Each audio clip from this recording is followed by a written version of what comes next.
Assalamualaikum warahmatullahi taala wabarakatuh. InsyaAllah dalam video kali ini kita akan bincangkan soalan UPKK dalam subjek adab. Sebelum tu baca doa dulu. Allahumma aftah alaina hikmataka wansyur alaina min khazaini rahmatika ya arhamar rahimin. Okey, siapa-siapa yang belum subscribe, tolonglah bolehlah untuk tekan button subscribe tu supaya anda akan dapat notification untuk video-video terbaru daripada saya, sama ada apa-apalah sajalah yang saya nak share khususnya untuk UPKK lah. Okey, kita nak tengok subjek adab. Okey, dalam subjek adab ni macam biasa dia ada 4 bahagian, ada A, B, C dan D. Okey, kemudian kita nak tengok dulu bahagian A. Okey, bahagian A ni adalah soalan berkaitan dengan perkara asas. Okay, soalan berkaitan dengan perkara asas dalam adab-adab kita seharian. Okay, contoh-contoh soalannya ialah seperti berikut. Okay, kalau kita tengok soalan ni ialah soalan suaikan. Okay, suaikan pernyataan berikut yang mana kita perlu baca nombor 1 sampai nombor 5 dan suaikan sama ada ianya adab dengan Allah ataupun adab dengan keluarga. Okay. Nombor 1, sentiasa membaca Al-Quran. Okey, sentiasa membaca Al-Quran ni adab dengan siapa? Lebih kepada adab dengan Allah. Okey, sentiasa membaca Al-Quran, adab dengan Allah. Soalan yang kedua, saling ziarah menziarahi. Okey, kalau ziarah tu mestilah sesama manusia, mestilah dengan keluarga, takkan nak ziarah Allah pula, macam mana tu? Nak pergi mana? Okey, saling ziarah menziarahi ialah adab dengan keluarga. Okey, kemudian yang ketiga, menjaga solat fardu. Menjaga solat fardu ni adalah adab dengan Allah. Kemudian yang keempat, mengucap alhamdulillah. Okey, yang keempat, mengucap alhamdulillah ialah adab dengan Allah. Yang kelima, bercakap dengan sopan. Okey, bercakap dengan sopan lebih kepada adab dengan keluarga. Okay, kena bezakan adab dengan Allah dan adab dengan keluarga berdasarkan pernyataan nombor 1 hingga nombor 5. Okey, baik, selesai. Okey, ni masih lagi dalam bahagian A. Okey, arahan soalan dia, tulis betul atau salah pada pernyataan di bawah berkaitan adab dengan keluarga. Okey, untuk soalan ni awak just tulis betul ataupun salah. Jangan tanda right pangkah Sebab soalan dia, arahan dia ialah tulis betul atau salah. Okey, nombor 1, bertutur dengan lembut. Okey, soalan betul salah ni kalau kita baca pernyataan tu adalah pernyataan yang positif, betul. Kalau pernyataan tu ataupun ayat-ayat tu menunjukkan negatif ataupun ayat yang buruk, itu adalah jawapannya salah. Okey, kalau bertutur dengan lembut, okey, positif atau negatif? Okey, positif. Kita tulis betul. Okey, jawapan dia betul. Kemudian yang kedua, sombong dengan keluarga. Sombong dengan keluarga, negatif. Yang ketiga, berjalan dengan angkuh. Berjalan dengan angkuh. Okey, salah. Ayat yang negatif, ayat yang menunjukkan sifat yang buruk. Saling bekerjasama. Okey, nombor 4, saling bekerjasama. Ini adalah positif. Okey, jawapan dia betul. Yang kelima, tidak meninggikan suara. Okey, tidak meninggikan suara ni positif. Okey, kita tulis jawapan dia betul. Okey? Tulis cantik-cantik supaya kertas jawapan kita nanti kemas. Memudahkan untuk pemeriksa nak menanda kertas kita. Okey, tulis cantik-cantik. Okey, kemudian kita tengok bahagian B. Bahagian B ni ada 10 soalan berkaitan dengan soalan berbentuk objektif aneka pilihan. Ada pilihan jawapan alif, ba, jim, dal. Okey, nombor 1. Gelaran bagi saudara lelaki yang lebih tua daripada kita ialah alif, kakak, ba, adik, jim, abang, dal, bapa saudara. Okey, gelaran bagi saudara lelaki yang lebih tua daripada kita. Jawapannya ialah abang. Okey, saudara lelaki ni boleh kita kata seperti adik-beradik lah. Okey, gelaran bagi adik-beradik lelaki yang lebih tua daripada kita. Kita panggil apa? Panggil abang lah. Okey. Nombor 2, jiran yang baik akan sentiasa alif bertolak ansur, ba saling membenci, jim merosakkan perpaduan, dal melahirkan banyak musuh. Okey, jiran yang baik akan sentiasa bertolak ansur. Okey. Nombor 3, orang yang datang ke rumah kita sama ada dijemput atau tidak dinamakan. Orang yang datang ke rumah kita sama ada dijemput ataupun tidak dinamakan apa? Alif menantu, ba tetamu, jim jiran, dal masyarakat. Okey, orang yang datang rumah kita sama ada orang tu kita jemput ataupun tidak dijemput, tiba-tiba dia datang. Nama dia ialah tetamu. Okey, tetamu. 4. Sebelum memegang Al-Quran, mestilah dalam keadaan. Okey, sebelum kita memegang Al-Quran, kita mestilah dalam keadaan. Keadaan apa? Alif berkopiah, ba berjubah, jim berwuduk, dal bersedia. Sebelum memegang Al-Quran, mestilah dalam keadaan berwuduk. Okey. Seterusnya. Okey, soalan nombor 5. Jagalah tempat kosong ketika bersama dengan orang dewasa. Jagalah apa? Okey, sama ada jagalah alif pandangan, ba pakaian, jim kenderaan, dal tingkah laku. Jagalah tingkah laku ketika bersama dengan orang dewasa. Okey, jagalah tingkah laku ketika bersama dengan orang dewasa. Ni tajuk beradab dengan orang dewasa lah. Okey, seterusnya. Nombor 6. Apakah akibat tidak beradab dengan guru? Apakah akibat tidak beradab dengan guru? Okey, kalau akibat, pilih jawapan yang menunjukkan ayat tu ataupun jawapan tu negatif. Ataupun sesuatu yang buruk. Okey, kita tengok pilihan jawapan. Alif semakin terkenal, ba dimurkai Allah, jim dilimpahi rahmat Allah, dal dilantik menjadi ketua. Okey, apakah akibatnya? Akibatnya ialah dimurkai Allah. Okey, dimurkai Allah. Nombor 7, seorang pelajar perlu hindari perkara berikut kecuali. Seorang pelajar perlu hindari perkara berikut kecuali. Kecuali apa? Alif memulakan dengan doa, ba tidak siapkan kerja, jim kurang memberikan fokus, dal keluar tanpa meminta izin. Okey, kecuali ni jawapan dia memulakan dengan doa. Okey, sebab soalan dia, pelajar perlu hindari perkara berikut. Okey, kalau jawapan ba, jim dan dal tu adalah perkara-perkara yang pelajar perlu hindari. Tidak siapkan kerja, kurang memberikan fokus dan keluar tanpa meminta izin. Tetapi kalau alif, iaitu jawapan kita tu memulakan dengan doa. Perlu ke pelajar ni hindari mula dengan doa, sebab dia ada soalan, dia ada kecuali. Maksudnya kita tak perlu hindarilah mulakan dengan doa, sebab memulakan pelajaran, nak belajar tu dengan baca doa adalah sesuatu yang baik. Okey, boleh faham kan? Nombor 8. Berikut adalah adab. Salah ni, saya tak tulis adab. Berikut adalah adab ketika di sekolah kecuali.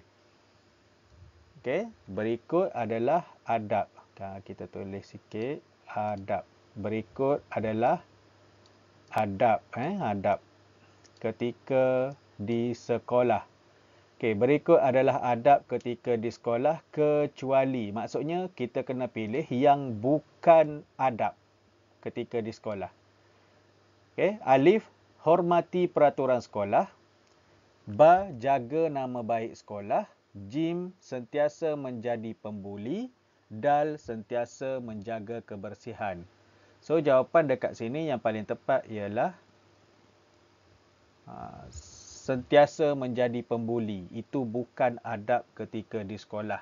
Yang lain semuanya adab ketika di sekolah, tapi disebabkan ada kecuali, kita pilih yang bukan adab ketika di sekolah. Okey, 9.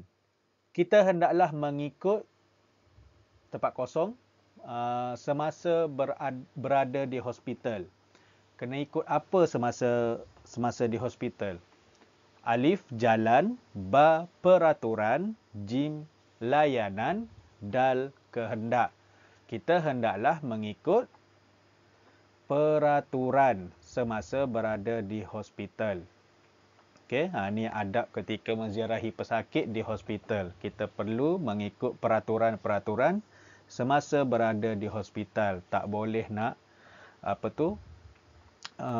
kita tak bolehlah nak langgar peraturan hospital. Contohnya, peraturan hospital ni contohnya daripada pukul 1 hingga pukul 2 adalah waktu melawat. So maksudnya kalau kita pergi pukul 11 pagi, kita tak boleh nak pergi melawat pesakit pada waktu 11 pagi sebab peraturan hospital waktu melawat adalah daripada jam 1 hingga jam 2 ataupun daripada pukul 5 hingga 7 petang.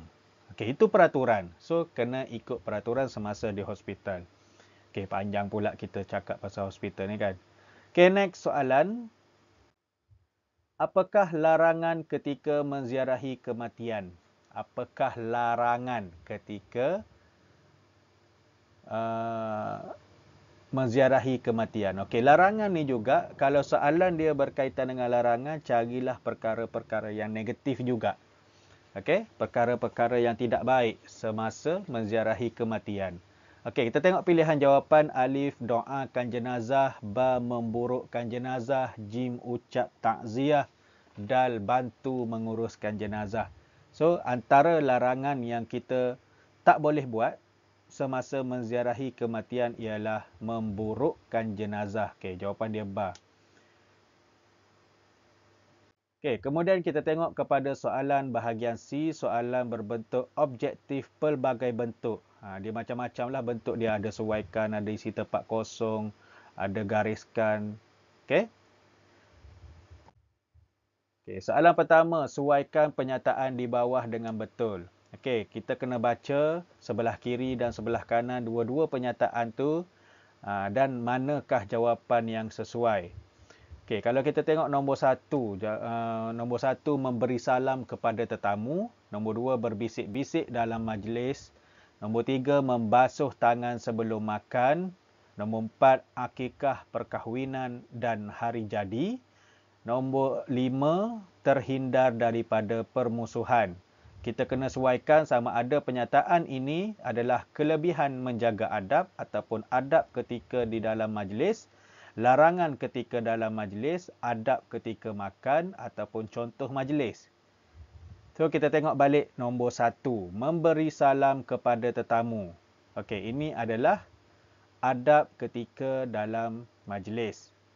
Kemudian nombor 2, berbisik-bisik dalam majlis. Berbisik-bisik dalam majlis ni adalah larangan ketika di dalam majlis. Okey, yang ketiga, membasuh tangan sebelum makan. Okey, membasuh tangan sebelum makan ni adalah adab ketika makan. Okey, sesuaikan. Seterusnya, akikah perkahwinan hari jadi. Ini adalah contoh majlis. Majlis akikah, majlis perkahwinan adalah majlis hari jadi. Kemudian yang nombor 5, terhindar daripada permusuhan adalah kelebihan menjaga adab. Okey, soalan sesuaikan ni awak perlu guna pembaris. Jangan garis tanpa menggunakan pembaris. Takut-takut jadi comot kita punya kertas jawapan. Okey, garislah betul-betul dengan cermat dan pastikan petak yang betul, pastikan padanan yang betul, barulah kita sesuaikan. Okey. Seterusnya, garis jawapan yang betul. Okey, garis jawapan yang betul ni, kalau mengikut soalan ni, dia akan bagi 2 pilihan jawapan dan gariskan satu sahaja antara 2 pilihan jawapan tu, garis di bawah dia. Okey, Kita tengok soalan nombor 1. Kita wajib menghormati ataupun meninggalkan orang yang lebih tua daripada kita. So, jawapan kat sini yang paling tepat ialah kita wajib menghormati orang yang lebih tua daripada kita. Okey. Soalan kedua, Muhammad sekeluarga menziarahi atau melihat neneknya yang semakin uzur di kampung. Okey, Muhammad sekeluarga menziarahi. Okey, gariskan di bawah perkataan menziarahi. Okey, Muhammad sekeluarga menziarahi neneknya yang semakin uzur di kampung. Okey, seterusnya nombor 3, semua ahli mesyuarat berbincang ataupun berbaik dengan aman. Ahli mesyuarat berbincang dengan aman. So, bila adanya satu mesyuarat tu mestilah ada perbincangan. Okey? Yang keempat, sungai adalah merupakan sumber tenaga ataupun sumber makanan kepada manusia. Jawapannya ialah sumber makanan. Sungai adalah merupakan sumber makanan kepada manusia. Okey? Nombor 5, mengamalkan amalan ziarah menziarahi dapat merenggangkan ataupun merapatkan perhubungan. Okey, mengamalkan amalan ziarah menziarahi dapat merapatkan perhubungan. Okey, ingat, pilih satu jawapan yang paling tepat. Kemudian gariskan di bawah perkataan tersebut. Okey? Dan pastikan ayat yang kita buat tu adalah ayat yang kalau yang ni untuk kena pilih perkataan yang boleh masya-Allah, kenapa tak keluar ni, boleh melengkapkan sesuatu ayat tu. Okey, dah gariskan, baca sekali lagi betul tak jawapan kita. Okey, barulah pergi ke soalan seterusnya. Okey, sekali lagi tulis betul atau salah pada penyataan di bawah. Golongan OKU, nombor 1 golongan OKU akan menyusahkan masyarakat. Betul atau salah? Jawapannya salah. Okey. Pak Mat rapat, nombor 2, Pak Mat rapat dengan Ahmad kerana sikap buruknya. Betul ke? Pak Mat ni dia rapat dengan Ahmad kerana sikap buruknya. Salah lah, biasanya orang akan rapat sekiranya orang tu baik. Okey. Nombor 3, pemain hendaklah mematuhi peraturan permainan. Okey, yang ni betul. Seorang pemain perlu mematuhi peraturan permainan. Nombor 4, menjauhkan diri dari amalan yang sia-sia semasa beriktikaf. Okey, jawapan ni betul. Okey, semasa kita beriktikaf di masjid, kita jauhkanlah diri kita daripada amalan yang sia-sia. Okey.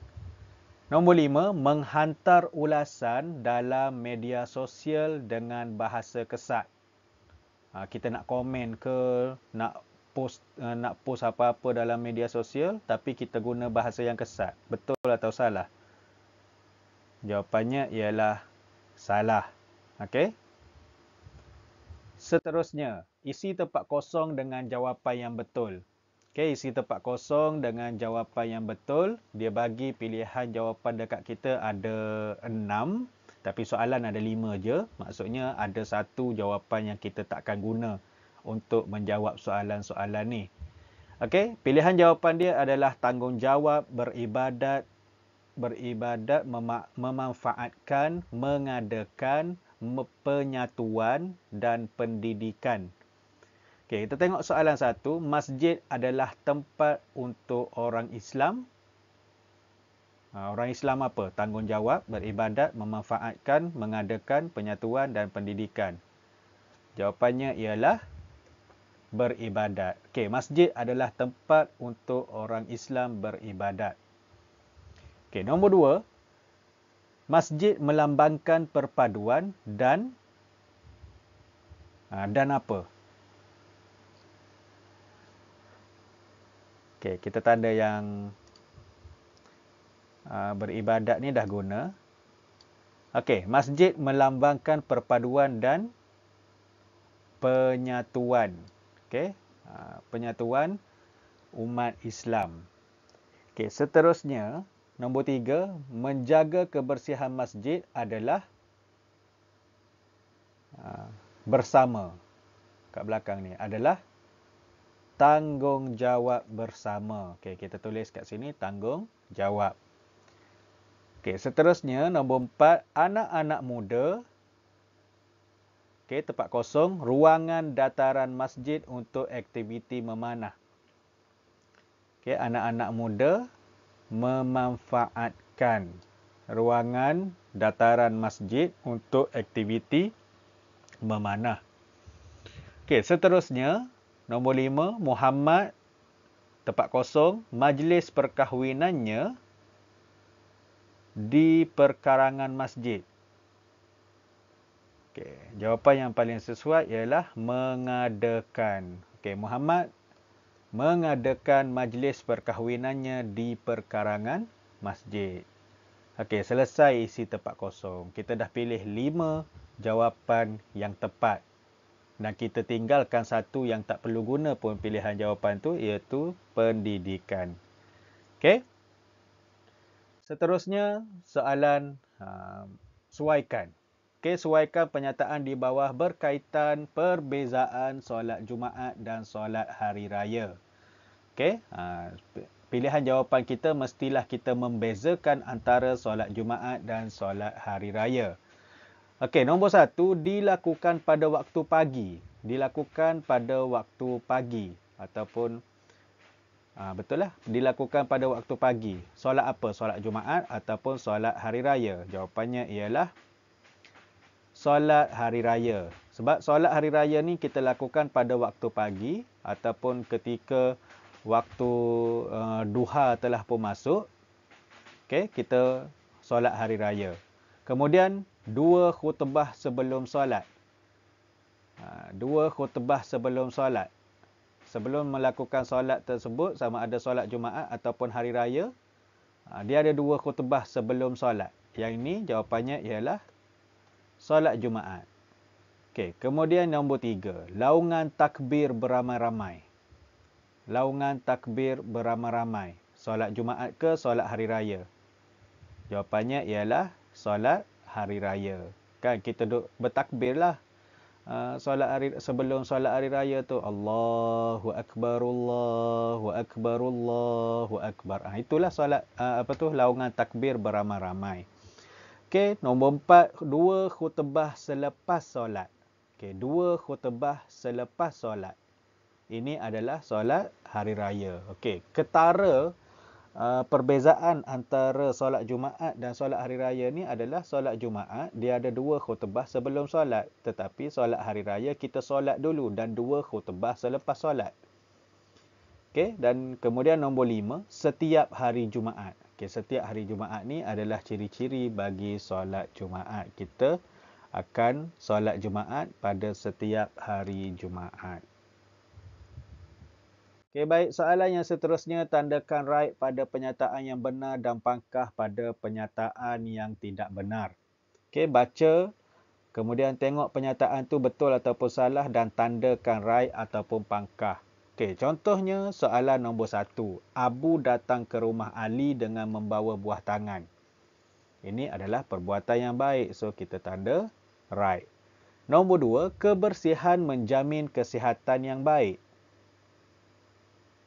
Betul lah kan pernyataan ni, sebab tak ada apa-apa kesalahan ataupun perkara-perkara yang mengelirukan, ayat-ayat yang keliru kat sini. Kebersihan menjamin kesihatan yang baik. Okey, jawapannya betul. Kita tanda right.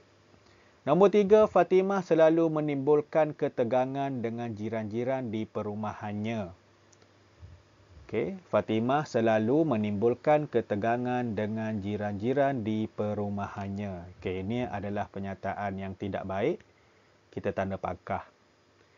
Nombor 4, membantu golongan OKU akan mendapat pahala. Membantu golongan OKU akan mendapat pahala.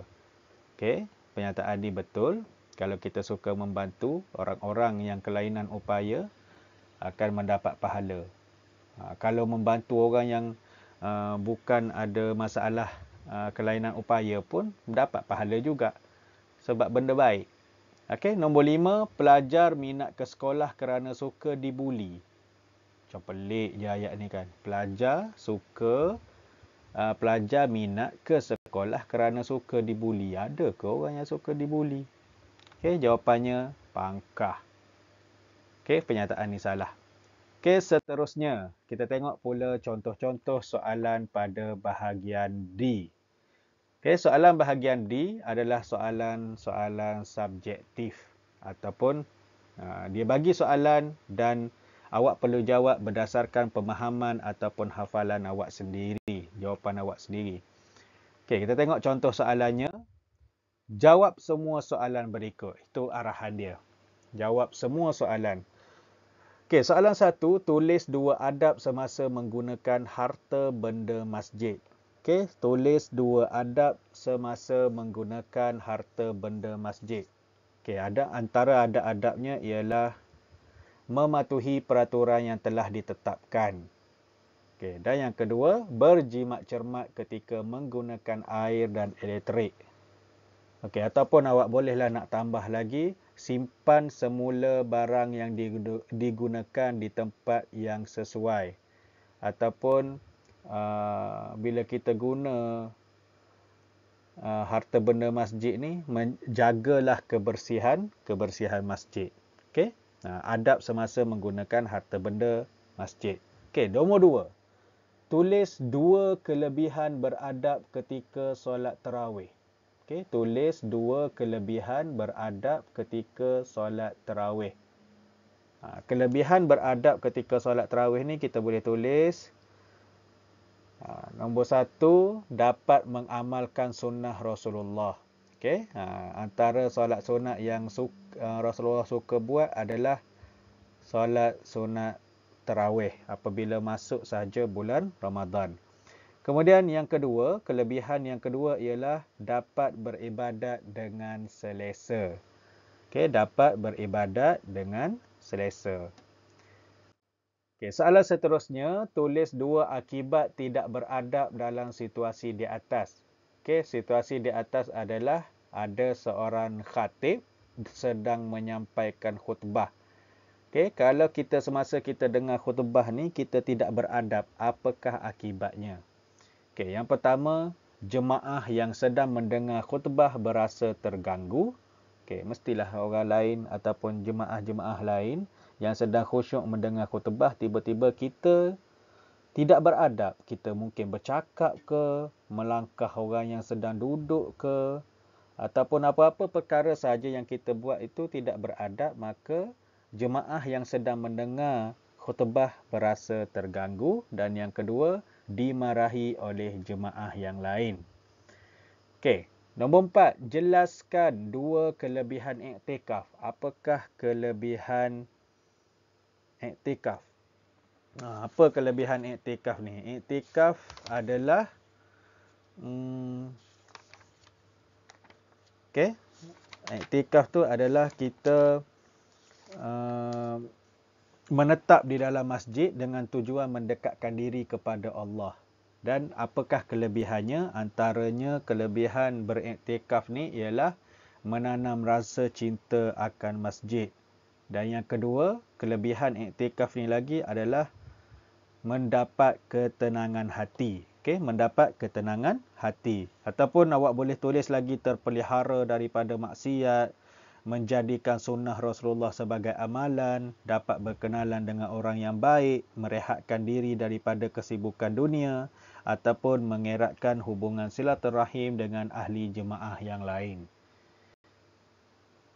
Okey, seterusnya soalan yang kelima dengan yang keenam ni sebenarnya tak tukar nombor. Okey, tak apalah. Yang penting kita tengok soalan dia. Soalannya ialah nombor 3, tulis 2 adab ketika bermesyuarat. Okey, bayangkan balik. Kalaulah kita pergi mesyuarat, apakah adab-adab ketika bermesyuarat? Okey, yang pertama, menumpukan perhatian. Yang kedua, memberikan pandangan yang bernas. Ataupun boleh tambah lagi jawapan dia, jadi menjadi pendengar yang baik. Dan kita boleh juga tulis menepati masa. Okey. Nombor 4, tuliskan 2 larangan ketika menziarahi kubur. Larangan ketika menziarahi kubur. Apakah larangannya ketika menziarahi kubur ni? Antaranya ialah duduk di atas kubur. Suka-suka hati kita je nak lepak atas kubur tu, ataupun kita duduk atas kubur orang lain. Nak pergi melawat ataupun ziarah kubur saudara kita, kita pun duduk je bertenggek dekat atas kubur orang lain. So, itu 2 larangan lah. Okey, larangan yang kedua ialah meratap di tanah perkuburan. Pergi ke tanah perkuburan tu terlalu sedih sampai meratap-ratap. Okey, menangis dengan kuat lah. Itu larangan ketika berada ketika menziarahi kubur. Ataupun awak boleh tambah lagi bercakap perkara yang sia-sia ke. Okey. Itulah adab, larangan ketika menziarahi kubur. Okey, itu saja untuk perbincangan soalan UPKK kita pada kali ini dalam subjek adab, dan apa yang baik itu datangnya daripada Allah. Apa yang terkurang, tersasul ke apa ke, tersalah cakap ke, itu adalah kelemahan diri saya sendiri. Niat saya cuma ingin membantu para pelajar supaya dapat kita sama-sama mengulang kaji. Kalau awak dah tepu untuk baca buku, tengok video saya tolong bacakan soalan dan saya bacakan jawapan. Mungkin dengan cara ni dapatlah awak tengok dan ingat perkara-perkara yang kita bincangkan. So awak pun dah familiar, dah biasa melihat soalan-soalan berbentuk UPKK ni, format baru ni. Okey? Sekadar itu saja untuk kali ini. Kita jumpa lagi di video yang akan datang. Assalamualaikum warahmatullahi taala wabarakatuh.